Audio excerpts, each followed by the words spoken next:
যারা office politics করে এদের থেকে জঘন্য আমার মনে হয় না কেউ খুব আছে। মানে আমি যদি বলি আমার লাইফের যে চাকরির জন্য ওটা আমার বেস্ট ছিল। হয়তো আমার বেস্টটা খাটুনি বেশি। বেশি ছিল। দেবেন আপনি না। ভাই কিন্তু ৭ টা গোল খাইতেই পারে। এটা আসসালামু কি? আলাইকুম। আজকে আমাদের 3rd এপিসোডে আমি আমার আরো একটা স্কুল ফ্রেন্ডকে নিয়ে আপনাদের সামনে এসেছি এবং আমরা আজকে ওর লাইফ থেকে কিছু জিনিস জানার এবং শেখার চেষ্টা করব। তো আমি আর দেরি না করে ডিরেক্টলি কথায় চলে যাই। আজকে আমার সাথে আছে আমার স্কুল ফ্রেন্ড তানভীর। কি অবস্থা তানভীর, কেমন আছেন? আলহামদুলিল্লাহ ভালো আছো? এই তো আলহামদুলিল্লাহ। তারপর মানে আমরা সবসময় যখন শুরু করি তখন বলি যে নিজের ইন্ট্রোটা নিজে দিতে। তো তুমি যদি তোমার কথাটা বলো। তো আমি তানভীর একটা প্রাইভেট কোম্পানিতে চাকরি করতেছি। তো আমার কোম্পানির নাম হচ্ছে ডেলকো ইন্টারন্যাশনাল কোম্পানি। আচ্ছা। ওখানে আমি ইনভেন্টরির দায়িত্বে আছি। আচ্ছা। তো এখন আমরা যেটা নরমালি পডকাস্টের মাধ্যমে চেষ্টা করি যে মানুষ যাতে আমাদের লাইফের কিছু জিনিস সম্পর্কে জানতে পারে হুম। বা হয়তো তোমার লাইফে কিছু ঘটলো বা আমার লাইফে কিছু ঘটলো, এটা মানুষকে হেল্প করতে পারে কোনো একটা অবশ্যই। সিচুয়েশন থেকে উঠে আসতে। তো আমি যদি ১ম এই প্রশ্নটাই করি যে তোমার শৈশবটা কোথায় কাটছে? ঢাকায় নাকি? আমার শৈশবটা পুরোটাই মিরপুরে কাটছে রূপনগর আবাসিকে। আচ্ছা, তো আমাদের একটা স্পেসিফিক রোড ছিল ১৯ নাম্বার রোড। আচ্ছা ১৯ যেখানে আমার শৈশবটা পুরোটাই ওখানে কাটছে। আমার ফ্রেন্ডস ছিল ওইখানে, বড় হইছি ওইখানে। তুমি এখন ১৯ নাম্বার রোডে? না, এখন আছে ২৯ নাম্বার রোডে। এখন ২৯ নাম্বার হ্যাঁ, রোডে। তো ১৯ নাম্বার রোডে আমার ফ্রেন্ড সার্কেল ছিল। এখানে আমাদের এক সেম বয়সের আমাদের অনেকজন ছিল। আচ্ছা। তো আমরা তাদের সাথেই খেলাধুলা করতাম। হুম, হুম, হুম। যদিও এখন আমরা সবাই সেপারেট হয়ে গেছি। একেকজন একেক জায়গায়, দেশের বাইরেও আছে কিছু ফ্রেন্ড। তো এখন আর যোগাযোগ নাই আচ্ছা। কারো সাথেই। তো তোমার কি ছোটবেলায় কোনো স্মৃতি আছে ১৯ নাম্বার রোড ঘিরে বা এরকম? হ্যাঁ, স্মৃতি আছে, আমরা ওখানে শর্ট পিচ ক্রিকেট খেলতাম। ক্রিকেট খেলতাম। তখন তখন তো অনেক প্লট খালি ছিল হ্যাঁ, এরকম প্লট খালি ছিল। এখন হচ্ছে আমাদের সৌনক নামে একটা ফ্রেন্ড হ্যাঁ, হ্যাঁ, হ্যাঁ। ও চিনি, হচ্ছে চিনি। ওই প্লট এখন ওদের বিল্ডিং এখন। ওই প্লটটায় আচ্ছা, আমরা আচ্ছা, আচ্ছা, খেলতাম। আচ্ছা। তো ওই রাস্তার মধ্যে খেলতাম। আচ্ছা। আচ্ছা তানভীর, তো ছোটবেলার কোনো স্বপ্ন ছিল, বড় স্বপ্ন? হ্যাঁ, আমি যেহেতু খেলাধুলার সাথে বেশি মিশতাম, তো যারা মানে খেলাধুলা বেশি করতাম। তো খেলাধুলা মানে খেলোয়াড় খুব একটা ইচ্ছা ছিল। এটা যদিও অ্যাকচুয়ালি আমারও ছিল পরবর্তীতে কিন্তু হ্যাঁ, আমি আর ক্রিকেটারের খুব বড় স্বপ্ন ছিল। ইভেন এখনো হচ্ছে ক্রিকেট খেলার চেষ্টা করি রেগুলার। দেখা যায় হ্যাঁ, যখন ছুটি পাই আমি মাঠে চলে যাওয়ার চেষ্টা করি। হয়তো আগের মতো খেলতে পারি না, একটা সময় যেরকম পারফর্ম করতে পারতাম ওইটা পারি না। কিন্তু যতটুক চেষ্টা করি আরকি। ইভেন এখনো হচ্ছে আমার ব্যাট করলে যে একটা বল পাওয়া যাবে বা বাসায় করলে আমার ৪-৫ টা বল পাওয়া যাবে, একটা ব্যাট পাওয়া যাবে অবশ্যই। না এটা খুবই ভালো জিনিস। যেটা আমার মনে হয় যে আমরা এখন কেউ খেলাধুলা করি না। স্কুল লাইফে একটু আকটু খেলতাম, ওই যে ১৬ নাম্বার রোড, ৮ নাম্বার রোড হ্যাঁ। এরকম জায়গায় খেলতাম। আমরা খেলতাম, হ্যাঁ, রাস্তার মধ্যে খেলতাম হ্যাঁ, ১৬ নম্বর রোডে। হ্যাঁ। ওই তো স্কুলের ওইটা ভিতরে বল গেলে বল দিত না। হ্যাঁ, হ্যাঁ। রূপনগর মডেলের ভিতরে হ্যাঁ। ঢুকলে দিত না। তো জিনিসটা হচ্ছে এরকম যে তুমি খেলতেছো, এটা অ্যাকচুয়ালি খুবই ভালো জিনিস এবং আমরা যে খেলতেছি না, আমরা মিস করি বাট অপশন নাই। কারণ সময়ের আসলে আমাদের অনেক বেশি অভাব আমার মনে হয়। আমি চেষ্টা করি যখন যে জায়গায় সুযোগ পাই আমি মাঠে নামার চেষ্টা করি। ইভেন যখন আমি ঢাকার বাইরে যাই বা হুম। তখনও কোনো জায়গায় খেলার স্কোপ থাকলে আমি খেলে মানে ব্যবস্থা করি আরকি ওইভাবে খেলা যায় কিনা। আর ঢাকার ভিতর তো যদি ২-৩ বেলা খেলার কথা বলে আমার কোনো সমস্যা নাই। ইভেন এই গত ২-৩ বছর আমি ৩-৪ টা টুর্নামেন্টে খেলছি। আচ্ছা। যদিও পারফর্ম করার সুযোগ হ্যাঁ, পাই হ্যাঁ, নাই। আমি দেখছি হ্যাঁ, অবশ্যই। কিন্তু এজ এ প্লেয়ার হিসাবে আমি থাকতে পারছি। হ্যাঁ, একটা ট্রফিও জিতছি। এই আচ্ছা, জায়গায় রানার্স আপ হইছি। কিন্তু হ্যাঁ, মাশাআল্লাহ। মানে অন্য প্লেয়ারদের বেশি ছিল, কন্ট্রিবিউশন বেশি ছিল। আমার ওরকম ছিল না। কিন্তু থাকতে পারছি যে আমি করতে পারতেছি। এটাই আমার কাছে তুমি অনেক যে কিছু এখনো লাগে। খেলা কন্টিনিউ করতেছো এটাই সবথেকে বড় জিনিস আসলে। হ্যাঁ, আমি চেষ্টা করি আচ্ছা, সবসময়। তো স্কুল লাইফ নিয়ে যদি কিছু বলো আমাদেরকে? স্কুল লাইফে আমি আসলে ভালো স্টুডেন্ট ছিলাম না। হুম, তো সবসময় হচ্ছে ব্যাক বেঞ্চার ছিলাম। হুম, দেখা যায় ক্লাসে মাইর খাইতাম না কখনো পড়াশোনার জন্য বা দুষ্টামির জন্য। এটা খুব রেয়ার। হুম। কিন্তু পরীক্ষার হলে আমি কেন জানি আর ওই একটা ভালো একটা আউটপুট দিতে পারতাম না। আচ্ছা। ইভেন আমার হাতের লেখা ছিল ছোট, ছোট। হুম। তো আমি লিখে কুলাইতে পারতাম না। আমার দেখা যায় যে যখন আমরা সৃজনশীল প্রশ্ন হ্যাঁ। আসতো, তখন আমাদের ক, খ, গ আমার ১ পেজে হয়ে যেত। ঘ আচ্ছা। আর ১ পেজ। তো স্যাররা তো এটা দেখলে নাম্বার দিবে না। মানে যত পেজ মানে আমি লিখবা তত কেন নাম্বার জানি যে এরকম। মেইন যে কথাটা বলতে চাচ্ছি, ওই কথাটার পরে আমি কোনো বাড়ায় কিছু লিখতে পারতেছি না। আচ্ছা। তো এইজন্য আরকি নাম্বার-টাম্বার সবসময় কম পাইতাম। ব্যাক বেঞ্চার ছিলাম। তো স্কুল লাইফে কি কোনো সংগ্রামটা তাইলে কতটা কঠিন ছিল মনে হয়? সংগ্রামটা কঠিন বলতে কি আমি আসলে গাইডেন্সটা পাই নাই ওইভাবে। তো ওকে। মানে মানুষ যেরকম টিচার একটা হেল্প পাইতো, আমি ওটা পাই নাই। আমি কোনো ব্যাচেই পড়ি নাই। আমার কোনো স্যারের কাছে কোনো ব্যাচেই পড়ি নাই মণিপুর স্কুলের। আচ্ছা। লাস্ট এসএসসির সময় মনে হয় আমি অ্যাকাউন্টিং আমাদের হাফিজ স্যারের কাছে কয়েক মাস পড়ছিলাম। তাছাড়া আমি স্কুলে কোনো স্যারের কাছে পড়ি নাই। একা, তো একা সবকিছু এই করা স্কুলে লাগছে। যে সাজেশন গুলা আছে, তো ওগুলা আমার কাছে আসতো না। দেখা যায় আমি পুরোটাই পড়তে হতো। একটু দেখা যায় যে কোন জায়গায় কমন পড়তো, কোন জায়গায় পড়তো না। তো ওইটা নিয়ে পরীক্ষা হলে ভালো স্ট্রাগল করা লাগছে আমার। তাহলে পড়াশোনায় বাধাটা কি এটাই ছিল নাকি আরো অন্য কিছু? পড়াশোনায় বাধা ছিল, আমি ম্যাথমেটিক্স উইক ছিলাম। হুম। এই একটা বাধা। আর পড়াশোনার বাধাটা আসছে কিভাবে? আমি তো এসএসসির পরে আমার প্ল্যান ছিল যে ইঞ্জিনিয়ারিং করব। তো আমি যে টিচারের কাছে ম্যাথমেটিক্স করতাম, তো উনি হচ্ছে টেক্সটাইল স্টুডেন্ট ছিলেন, আচ্ছা ভোটেক্সে পড়তেন। আচ্ছা তো তার দেখা দেখি হচ্ছে আমার একটা আসলো যে টেক্সটাইলে পড়বো। হুম হুম তো আমার আরেকটা স্বপ্ন ছিল যে মেরিনে বা জাহাজে বা উড়োজাহাজ নিয়ে যদি কিছু করতে পারতাম, ওই ছোটবেলা থেকে সবার থাকে পাইলট হবো বা এই হ্যাঁ, হবো। তো ওইরকম তো না, তো আমার মেরিনে পড়ার ইচ্ছা ছিল। পরে আমার কমার্স ব্যাকগ্রাউন্ড থেকে আমি ওটা আগাইতে পারিনি। পরে টেক্সটাইলে ভর্তি হইলাম। তো ফ্যামিলির সমস্যার কারণে, আর্থিক সমস্যা ছিল। পরে আমি 2 সেমিস্টার পড়ার পরে ক্লোজ করে দিই। আচ্ছা ক্লোজ করে আমরা মিরপুর থেকে মানে রূপনগর থেকে আমরা ধামরাই শিফট হই। আহ, তো তখন হচ্ছে আবার লাইফের নতুন একটা চ্যাপ্টার শুরু হয় আমার। তো ওখানে গিয়ে নতুনভাবে সেটেল হই আমরা আবার ফ্যামিলি। তো ওইখান থেকে আসছো কবে তুমি? মিরপুরের থেকে আমরা ধামরাই ব্যাক মানে গেছি হচ্ছে 2014 সালের অক্টোবরে। আর যখন আমি ঢাকায় মুভ করি হচ্ছে 2019-এ, যখন আমার সেকেন্ড জব, যেখানে মানে অলমোস্ট 5 বছর পর। 5 বছর পরে, হ্যাঁ, এর মধ্যে আমি জবে ছিলাম একটা, ওইখানে ইভেন পড়াশোনা ওই জায়গায় করছি। ওকে আচ্ছা, তাহলে এটা স্কুল লাইফের পরেই এই জিনিসগুলা হ্যাঁ, নর্মালি হয়েছে। আচ্ছা, তাহলে তোমার প্রথম চাকরিটা কোথায় করতা?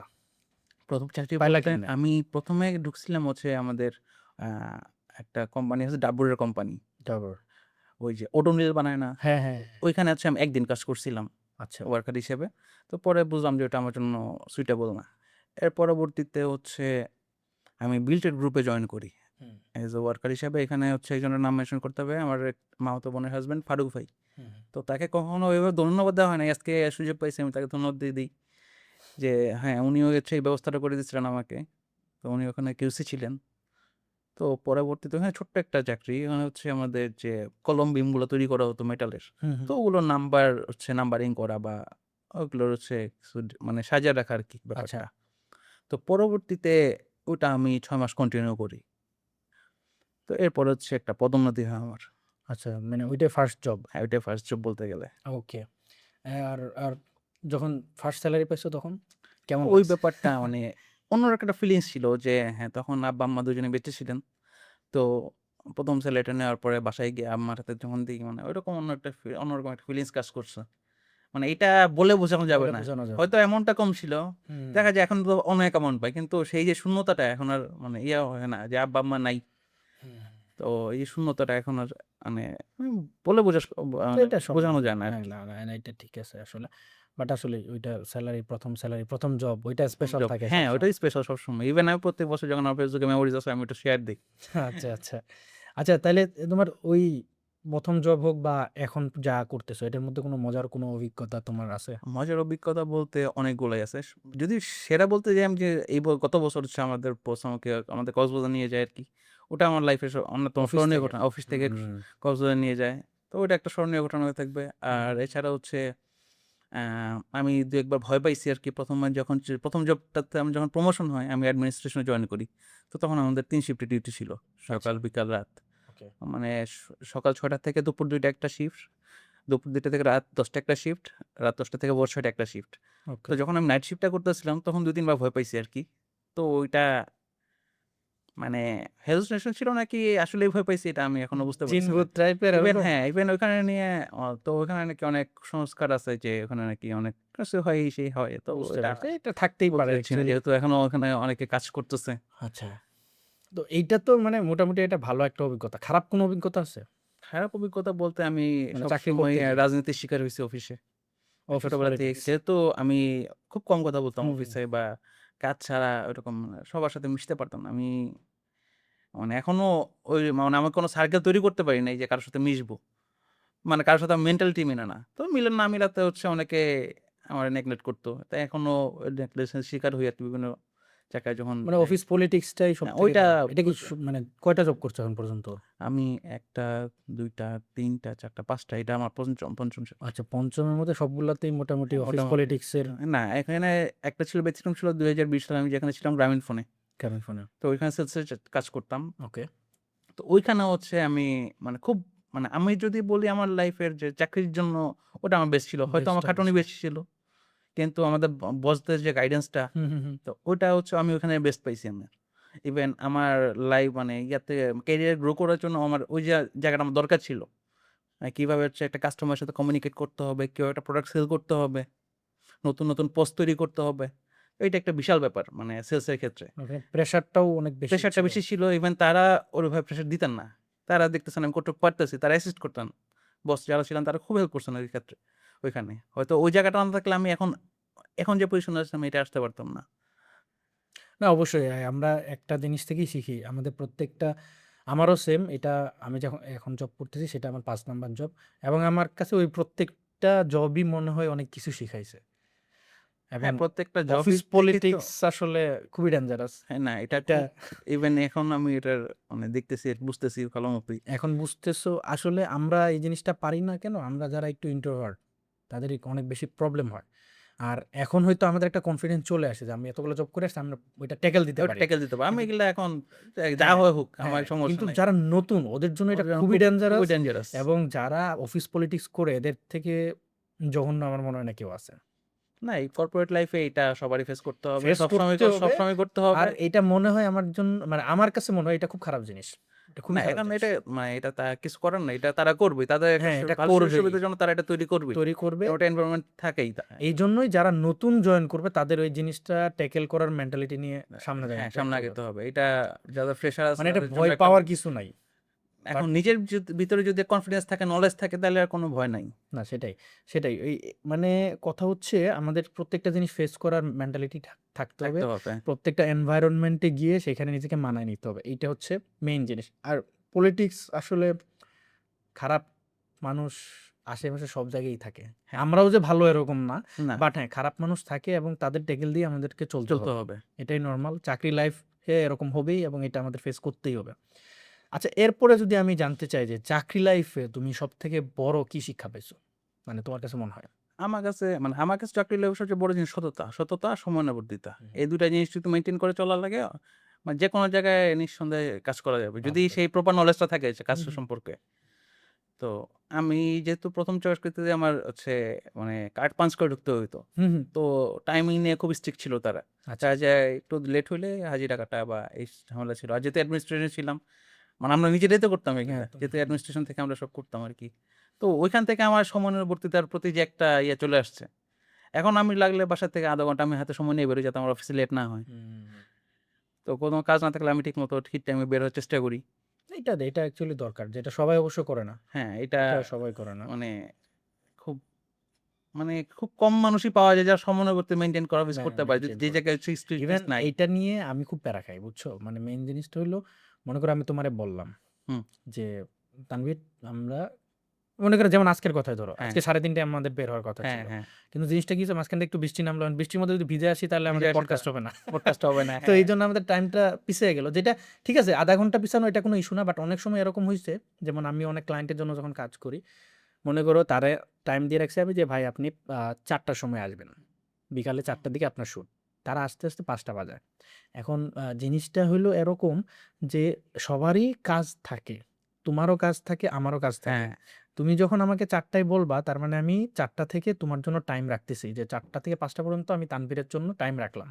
৫ টার পরে অবশ্যই আমার অন্য প্ল্যান আছে, অন্য অন্য প্ল্যান কাজ আছে। আছে। বাট এই জিনিসটা অ্যাকচুয়ালি তুমি মানুষকে সহজে বুঝাইতে পারবা না। এইটা আমাদের মানে বাঙালি হিসেবে আমাদের এইটা সবথেকে বড় প্রবলেম এখন। আমি জানি না এটা আগে ছিল কিনা। এখন এখানে একটা কথা আছে হুম। যদি কোনো কাজ থাকে সেটা আলাদা হিসাব। যদি অলসতা হয় ইমার্জেন্সি থাকতে ইভেন পারে। মানে আমার আমি যেটা আমি করি আরকি। আমার যদি দেখা যায় যে ৯:৩০ বেজে গেছে আমার অফিস ৯:৩০ টায়। যদি হুম, ৯:৩০ বেজে গেছে আমি পৌঁছাতে পারতেছি না। আমি হুম। ফোন দিয়ে আমার হায়ার অথরিটি কে বলে দেই যে আমার সুপিরিয়র কে বলে দেই যে আমার সেটাই। লেট হচ্ছে বা এই সমস্যা আমি একটু আসতে লেট হচ্ছে বা আগের দিন যদি আমার কোনো প্রোগ্রাম থাকে হুম, হুম। আমি আগের দিন জানাই দেই যে আমার এই সমস্যার কারণে লেট হবে। তো আমি এটা কেন কোনো সমস্যা মনে করি না। না যদি জানায় যদি দেয়া ঠিক ইনটেনশনালি আছে। কেউ লেট করে ওই জিনিসটা আমার কাছে খুব এরপরে খারাপ আবার লাগে। মিথ্যা কথা বলে হ্যাঁ, যে ওটা আমার কাছে খুব খারাপ লাগে। মনে করো তুমি বাসায় থেকে বললা যে আমি তো জ্যামে আটকে আছি। মনে করো যাও তুমি মেট্রোতে। হ্যাঁ, তোমার অফিস কই জানি? পুরোনো পল্টন। পুরানা পল্টন। তুমি মনে করো বারবার তোমার বস মনে করো ফোন দিতেছে ২ ঘন্টা লেট করে ফেলছো। যে বস আমি তো এখনো বাসে বইসা আছি। ফার্ম গেট থেকে আগাইতেছেন না। এখান থেকে আগে মানে মিথ্যা বলার দরকার নাই। একদম যদি সত্যিটাই বলে হ্যাঁ, যে আমি এই রিজনে আমার আসতে লেট হইতেছে বা আমি আসতে পারতেছি না তাইলে আমার মনে হয় ওইটা হয়ে যায়। আচ্ছা যাই হোক। এরপরে যেটা আমরা মানে আচ্ছা ইন্টারেস্টিং কোয়েশ্চেন যে ১০ বছর আগের তুমি হ্যাঁ। আর বর্তমানের তুমি বা এরপরে আবার ১০ বছর পরের তুমি এটার মধ্যে কি ডিফারেন্স আচ্ছা ১০ বছর থাকতে পারে? আগে আমি একবারে নুব ছিলাম। তো দেখা যায় ইম্যাচিউর ছিলাম। তখন তো নতুন চাকরি নেই। আমার চাকরির বয়স অলরেডি ১১ বছর হয়ে গেছে আরকি। তো মাশাআল্লাহ। তখন হ্যাঁ, শিখতেছিলাম সবকিছু। হুম, হুম। অবয়েস ছিলাম, শিখতেছি সবকিছু। সবকিছু ইন্টারেস্টিং মনে হইতো। যে যে কাজ করতাম আরকি। যেকোনো জায়গায় যদি কোনো কাজ থাকতাম নিজে যে কাজ করতাম, দেখতাম, শিখতাম। আর এখনকার আমি তো চলতেছে আলহামদুলিল্লাহ চাকরি করতেছি। আর ১০ বছর পরে যদি বলো তাহলে আমি নিজেকে একজন উদ্যোক্তা হিসেবে দেখতে চাই। উদ্যোক্তা হিসেবে। হ্যাঁ, আমি কি ধরনের উদ্যোক্তা হওয়ার আমার ইচ্ছা আছে? হচ্ছে একটা মোবাইল অ্যাক্সেসরিজ নিয়ে কাজ করার খুব ইচ্ছা আছে। আমি মোবাইল এটা অ্যাক্সেসরিজ। বিজনেস বা যেটাই হয়, আমার যদি ক্যাশ ক্যাপিটাল কখনো হয়, তো আমার ওইটা নিয়ে কাজ করার ইচ্ছা আছে। ওকে, নাইস। এটা খুবই ভালো। তোমার লাইফে সবথেকে কঠিন সময়টা কোনটা ছিল মনে হয়? আ যখন আব্বা-আম্মা মারা যায়, তো দুজনের মারা যাওয়ার ছিল ডিউরেশন ছিল ১১ মাস। আব্বা মারা খুবই যাওয়ার ১১ কম। মাস পরে আম্মা মারা যায়। তখন আমি ইন্টার ফার্স্ট ইয়ার আর সেকেন্ড ইয়ারে। তো পরীক্ষার আগে হচ্ছে আব্বা-মা মারা যায়।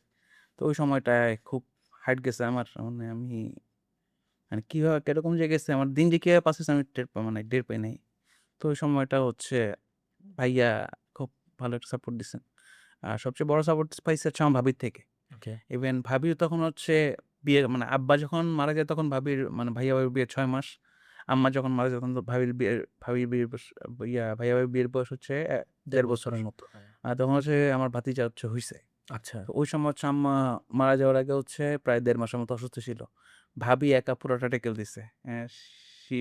She is a super woman. মানে এটা আমার বলতে কোনো দ্বিধা নাই। ইভেন উনি ওই সময় নতুন হিসেবে যেটা করছেন আমাদের জন্য এইটা মানে অন্য কেউ হলে করতো না।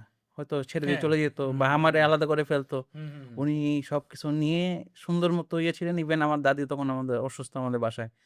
এই পুরা আমাদের টেক কেয়ার, আমার আম্মার টেক কেয়ার, সাইফের টেক কেয়ার, আমার দাদির টেক কেয়ার সব ভাবি একা করছেন। নিজের হাতে। খুবই কঠিন হ্যাঁ, সময় নিজের ছিল। হাতে। এখানে কোনো ইয়ে নাই। হুম। মানে আর ভালো একটা সাপোর্ট পাইছি হচ্ছে ভাই-ভাবি, শ্বশুর-শাশুড়ি থেকে। মানে এখন আমারও শ্বশুর-শাশুড়ি যারা, আচ্ছা, আচ্ছা। তো তাদের থেকে একটা ভালো সাপোর্ট পাইছি ওইখান থেকে। তো তারা আমারে খুব মোটিভেট করতো। ইভেন যেটা করতে যেতাম তারা ভাইয়া বলেন বলো বা সবাই স্বাধীনতা দিত। হ্যাঁ, এটা করো। হ্যাঁ, জানে যে আমি অচল সঙ্গে যাব না বা কোনো এমন কাজ করব না যেটা ফ্যামিলির মান হুম, হুম, হুম। সম্মানে ব্যাঘাত ঘটায়। হ্যাঁ, তারা ওইটা আমার না, এই সাপোর্টটা আসলে লাইফে আগানোর জন্য খুবই ইম্পোর্টেন্ট। হ্যাঁ, মানে তোমাকে যদি কেউ মেন্টালি সাপোর্ট দেয় যে না তুমি করো। আর সবচেয়ে বড় জিনিস হচ্ছে এই যে তুমি যে কথাটা বললা যে সবাই জানে যে আমি অসৎ সঙ্গে যাব না। এই বিলিফটা যখন কেউ ফ্যামিলির মধ্যে দিতে পারে আমার মনে হয় মেক্সিমাম ক্ষেত্রে তারা ওই জিনিসটা পেয়ে যায়। আচ্ছা ঠিক আছে তুমি যেটা করো, করো। আমরা আছি। তোমাকে সেই সাপোর্টটা দিব। এটা খুব ভালো জিনিস। ফ্যামিলি সাপোর্টটা খুব দরকার আসলে লাইফে আগাইতে। এটাই মনে করে। তো আচ্ছা ঠিক আছে এখন যদি আমি বলি তুমি অবসর টাইমে কি করতে পছন্দ করো? আমি অবসর টাইমে এখন তো ফ্যামিলি হইছে, ফ্যামিলিকে সময় দেওয়াটা হচ্ছে মেইন। আমার বাচ্চা আছে। হুম, হুম। তো আমি হচ্ছে একটা হিউম্যান প্লেগ্রাউন্ড। ওকে। মানে আমার পুরো শরীর নিয়ে ওরা খেলবে।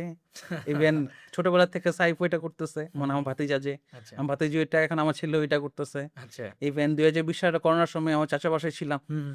তো তারা প্রচুর ওই সময় আমাকে হেল্প করছে যে করোনার সময় যে সাপোর্ট দরকার থাকা যেভাবে কারণ তখন তো বাইরের মানুষ কেউ এলাও করতো না। হুম, হুম, হুম, তো হুম। ওনারা ওইটা সাপোর্ট দিচ্ছেন। আমাকে চাচার সাথে থাকতাম তখন চাচাতো বোন ছিল একটা ছোট। ও হচ্ছে সেম আমার মাথায় উঠবে, কাঁধে উঠবে, হাতে উঠবে। নাইস। ইভেন এই জিনিসটা আমি খুব এনজয় করি আরকি। যে বাচ্চাদের সাথে মেশা বা তাদের সাথে সময় কাটানো। আর এর বাইরে যদি হয় আমি ক্রিকেট খেলতে পছন্দ করি, ফুটবল খেলতে পছন্দ করি। যদিও ফুটবল খেলা হয় না এখন। ক্রিকেটটা খেলি। আর আমি প্রচুর গেমের প্রতি আমার অ্যাডিকশন আছে। গেম। হ্যাঁ, এটা কি প্রচুর মোবাইল গেম নাকি? Mobile games. Mobile game. আ কি আ গেম খেলো? ক্ল্যাশ অফ ক্ল্যান্স আছে। এটা ওকে। খেলতেছি এখনো খেলো ক্ল্যাশ অফ ২০১৭ ক্ল্যান্স? থেকে। এখনো আছে? কল অফ ডিউটি খেলতাম ছেড়ে দিছি। অনেক সময় লাগে ওইটা। হ্যাঁ। আর ফুটবলে আমি অ্যাডিক্টেড ২০২০ থেকে। ওকে। আর রিয়েল ক্রিকেট আছে। আরো এই পিএসপির গেমসগুলা খেলি মোবাইলে স্ম্যাকডাউন ভার্সেস র 2011 কারণ আমার হুম। রেসলিং এডিশন আছে।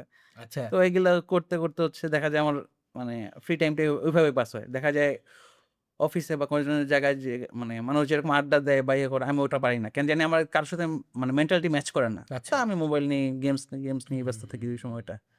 আচ্ছা বুঝতে পারছি। তাইলে এখন তো ফুটবল বিশ্বকাপ আসতেছে। এখন হ্যাঁ। তোমার দল কি? আমি জানি তারপরেও আমি জিজ্ঞেস আচ্ছা, করি। আমি ব্রাজিলের ফ্যান। আমি খেলাধুলা বোঝার পরে ব্রাজিল সাপোর্ট করতেছি। এর আচ্ছা। আগে আর্জেন্টিনা সাপোর্ট করতাম যখন বুঝতাম না আরকি। তো খেলা বোঝার পর থেকে আমি ব্রাজিল সাপোর্ট করছি। আচ্ছা, এটা আচ্ছা। 2002 ওয়ার্ল্ড কাপের পর থেকে আচ্ছা, মূলত। এখন সবচেয়ে মজার জিনিস হলো কালকে থেকে একটা জিনিস দেখতেছি আমি ফেসবুকে স্ক্রল করলেই আর্জেন্টিনার যারা সাপোর্টার তারা দেখতেছি 3 স্টারের সাথে আবার 4 স্টার এড করছে 4 নাম্বার স্টার। কি মনে হয় তোমার? না, আর্জেন্টিনার টিমের লাইন আপটা এবার ভালো। হ্যাঁ, ভালো আসলেই ভালো অবশ্যই ভালো। এটা ইয়ে করা। ইভেন আমি ব্রাজিলদের থেকে আর্জেন্টিনার টিমটা স্ট্রং মনে হচ্ছে বেশি আমার। 100% আর 100%। তার মধ্যে হচ্ছে আমাদের যে কোচ স্কলানি, হ্যাঁ, হ্যাঁ। ভালো কোচ। ভালো তাছাড়া কোচ। গতবারও ওয়ার্ল্ড কাপ জিতে আসছেন। মাঝখানে কোপা জিতলেন কয়েকবার। তো ওই টিমটা নিয়ে আশাবাদী আমি। হয়তো রাইভাল কিন্তু হ্যাঁ, টিমটা ভালো। হ্যাঁ, টিম এটা ভালো। অস্বীকার করতে তুমি কারে আগায় রাখবা? কে জিততে পারে এবার বিশ্বকাপ? আমি তো আমার দলেই ধরবো ব্রাজিল, ব্রাজিল। কিন্তু এছাড়া স্পেন বা পর্তুগালের যে ডেপথ স্কোয়াড ডেপথ এইটা এটা খুব এটা ভালো। মনে হচ্ছে কিন্তু পর্তুগাল তো প্রত্যেকবারে বটলিং করে, একটা পর্যায়ে যাওয়ার পর ওদের অনেকটা ইয়েটা আছে। সাউথ আফ্রিকার ক্রিকেট টিমের মতো। হ্যাঁ, অনেকটা চোকিং এর একটা ব্যাপার আছে। হ্যাঁ, হয়তো রোনালদো এবার যদি কিছু করতে পারে, অ্যাটাকিং লাইনটা ভালো, রাফায়েলিও আছে, বার্নার্ডো সিলভা আছে। তো যদি ওরা এবার কিছু করতে পারে, আর স্পেনের তো পুরা মাশাআল্লাহ খুব ভালো একটা টিম। ফ্রান্স আছে, ফ্রান্স তো প্রত্যেক বিশ্বকাপে মোটামুটি ভালো একটা কাঁপায় দেয় আর কি। আমি এমনিতে কালকে মনে হয় এমনিতে চ্যাট জিপিটি বলতেছিলাম যে কি মনে হয় এবার কে কে জিতবে। তো চ্যাট জিপিটি আমাকে 5টা নাম দিছে, আমার এক্সাক্ট মাথায় নাই, বাট ওইখানে ব্রাজিলও আছে। ইভেন আমি বলি মেবি স্পেন আছে, পর্তুগাল আছে, আর্জেন্টিনা আছে, আরেকটা কি জানি দল আছে আমি ভুলে গেছি, আর ব্রাজিল আছে। ইংল্যান্ড কি? মানে মেবি জার্মানি? না, মেবি না, জার্মানি হইতে পারে, বাট আমাকে 5টা নাম দিয়েছে, 4টা মনে আছে। যাক, তো দেখা যাক ইতালি কি না হয়। বললেই হইলো আর কি। তো দেখা যাক কি হয়।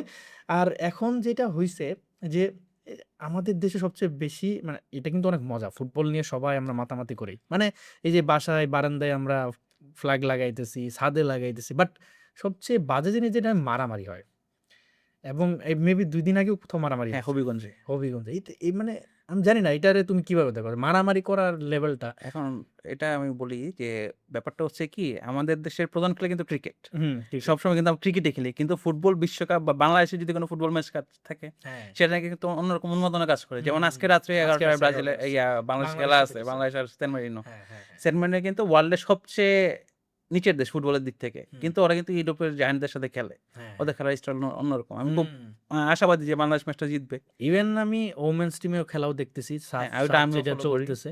তো অ্যাকচুয়ালি আমরা ফুটবল নিয়ে অনেক মাতামাতি করি আমরা, বাট আমার মনে হয় না মারামারি পর্যন্ত যাওয়াটা তো এখানে মানে হচ্ছে কি, বোকাশোকা তারা মানুষজন হচ্ছে ছাড়া কিছু অতি উৎসাহিত। তো এখানে তারা এটা করবে, এটা এরকম, এটা তাদের কাছে একটা মজার মতন। হয়তো পরে সিরিয়াসলি মজা হয়ে করতে যায়। যায় তো খুনোখুনি ইভেন হয়ে আমরাই তো যায়। নিজেরাই মাঝে মধ্যে মারামারি করি যে হ্যাঁ, এটা ভালো, এটা ভালো না। না, না, ঠিক আমাদের আছে। ভিতরে একটা চলে আসে, কিন্তু হ্যাঁ, পরে বুঝতে পারি যে না, এটা ভুল ছিল বা এটা উচিত হয়নি। না, ঠিক আছে, আমরা ফান করতে পারি। যেমন মনে করো এখন তুমি আমি এক টিম হয়ে গেছে, যাই হোক তুমি যদি আর্জেন্টিনা হইতো, আমি হয়তো তোমার কিছু খোঁচা মারতাম, তুমি মারলা, এতটুকু পর্যন্ত ঠিক সে আছে। হাত দিয়ে গোল দেওয়ার যে ব্যাপারটা, এটা হ্যাঁ, দেখানো চলতেছে। এটাও চলতেছে। এখন আমার কথা হলো এর মানে এই না যে আমি তোমারে মারবো, তোমারে এটা কোনো মানে প্রশ্নই আসে না। গালাগালি করবো, এটা তো মানে এটা কোনো মানে প্রশ্নই আসে একটা না। গেম নিয়ে তো আমরা এত মানে মারামারি পর্যন্ত অন্তত যাইতে পারি না। যেমন হ্যাঁ, অনেকে নেইমার নিয়ে বলে, আর সবাই তো পড়ে আছে 7 ভাই 7টা গোল খাইতেই পারে। এটা গেম রে ভাই, এটা তো এইটাই। বুঝতে হবে। এটা তো গেম, সবাই খেলার জন্য, গোল দেওয়ার জন্যই আসছে। হ্যাঁ, সেটাই। ফুটবল খেলার জন্যই আসে। এখানে তো সবারই খারাপ সময় আসে। যেমন ইন্ডিয়াও একসময় 36 রানে অল আউট হয়ে হ্যাঁ, গেছিল। হইছে। কিন্তু ইন্ডিয়া কত ভালো টিম একটা। তো এইসব জিনিস মানে আমার 36 মনে রান হয় অল আউট হওয়ার পর কত কি মান সম্মান একটু কমছে বা হ্যাঁ, কোনোভাবে না, কোনো না। কমছে? এরপরে আবার মনে হয়েছে ওরা 55 নতুন না হিসাব, কত রানে আবার হইছে। হ্যাঁ, এটা তো হয় মানে প্রায়ই হয়। সেকেন্ড ইভেন টাইম হইছে। কয়েকদিন আগে জিম্বাবুয়ের সাথে তাও হারলো। নিজেদের দেশে। জিম্বাবুয়ের সাথে হ্যাঁ। হারলো মনে হয় ওই যে অভিষেক শর্মা যেখানে হুম, ডেবু করলেন হ্যাঁ। ওই সিরিজে। তো আমার মনে হয় না এইসব ঐরকম আহামরি কোনো বিষয়। তো আচ্ছা, যাই হোক, এখন আমরা প্রায় শেষের দিকে চলে আসছি। তো তুমি যদি মানে অনেকেই আমাদের পডকাস্ট শুনে, স্পেশালি আমাদের ফ্রেন্ডরা শুনে। তো তুমি কি মানে আমাদের ফ্রেন্ডদের কথাও বলতে পারো, বা যারা নতুন জবে জয়েন করবে, বা অনেকে অনেক কিছু নিয়ে স্ট্রাগল করে জবে যেমন অফিস পলিটিক্স এর কথা বললা, এটা খুবই মানে প্যাথেটিক, প্লাস হচ্ছে অনেক আমার মনে হয় খুবই কঠিন জিনিস একজন নিউ হ্যাঁ, কামারের জন্য। তো তুমি তাদেরকে কি সাজেস্ট করতে চাও? যে মানে যে সেক্টর ঢুকতে চায় ওটা প্রপার নলেজটা আগে রাখতে হবে। হুম, হুম। কোর্স করা দরকার হইলে বা ইউটিউব থেকে দেখা বা চ্যাটজিপিটির মাধ্যমে বা যেকোনো কারো সাজেশন হইলেও ওই জিনিসটা নিয়ে তার অন্তত ন্যূনতম একটা নলেজ রাখতে হবে। আর সময়ানুবর্তিত তো বললামই, সততা অবশ্যই থাকতে হবে। ইভেন আমার অফিসে যেটা আমি ফেস করি যে আমার বস আমি কখনো কাজের জন্য প্রেশার দেয় না। তো আমি আমার মতো কাজ করি, বসের যখন যখন আমি ওকে করি, বসে জানাই বসে আমার এটা হয়ে গেছে, আমি কি দিব? হ্যাঁ, দাও। বা বসের যখন প্রয়োজন হয় যে আমাকে একটু সময় দেয়, যে আমি ওই সময়ের মধ্যে আমি করে দেওয়ার চেষ্টা করি। হ্যাঁ, তো আমার মনে হয় যে প্রপার নলেজ ছাড়া জব সুইচিং বা জবে ঢোকা ব্যাপারটা মানে আচ্ছা, উচিত না আর কি। উচিত না। অ্যাকচুয়ালি সবার একটুখানি হলেও ঘাটাঘাটি করে যাওয়া উচিত। আর সবাই নতুন জায়গায় গেলে একটু সবকিছু ফেস করবে। ইভেন ফেস আমরা যদি করবে। এখন জব চেঞ্জ ওই যে করি, ন্যূনতম নলেজ তো রাখতে হবে। হ্যাঁ, আমরা জব চেঞ্জ করলে আমরাও কিন্তু ফেস করব। নতুন হ্যাঁ, জায়গায় যেহেতু যাবো, তারা আমাকে চিনে না বা আমরা তাদেরকে এটা চিনি আমি না। ১ম জবের সময় খুব মানে করছি। যখন আমার প্রমোশনটা হয়, হুম, আমার প্রমোশন তখন আমি তো একবারে বাচ্চা। বাচ্চা, হ্যাঁ। ১৯ বছর বয়স তখন। হুম, তো অনেকে হচ্ছে আমার দাম দিত না, মূল্য দিত না। ইভেন বলছে যে এটা দেওয়া হবে না। কিন্তু হ্যাঁ, আমি কাজ করে দেখাইছি। ইভেন যারা আমার এগেইনস্ট এ ছিল তাদের আমার পক্ষে নিয়ে আসছি। যে কাজের মাধ্যমে। কাজের মাধ্যমে। অ্যাকচুয়ালি এটা এটা খুব ভালো বলেছে। কাজের মাধ্যমে।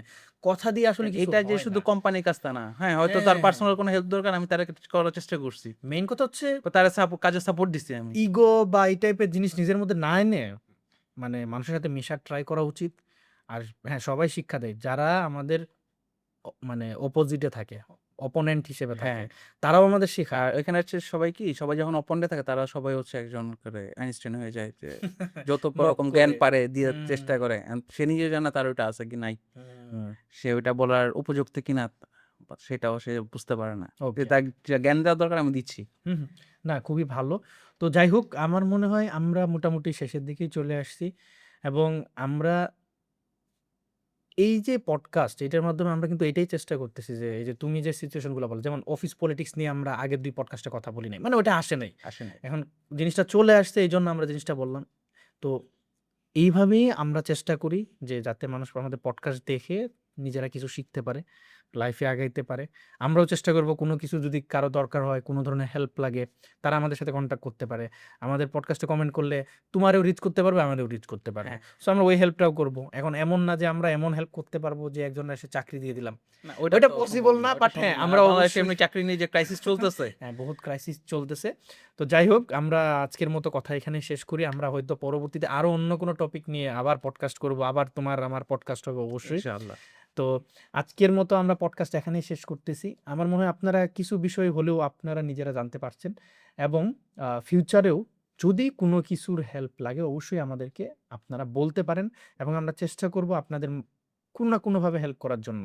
আর আরেকটা জিনিস আমি বলতে চাই, আমি এটা আ আমাদের যে পেইজ আছে, পেইজের ডেতেও দিয়েছিলাম যে কারো যদি এমন মনে হয় যে আপনি পডকাস্টে এসে আপনার স্টোরি বলতে চান বা একটা পডকাস্ট করতে চান তাহলে সেখানে আপনারা আমাদের পেজে নক দিতে পারেন।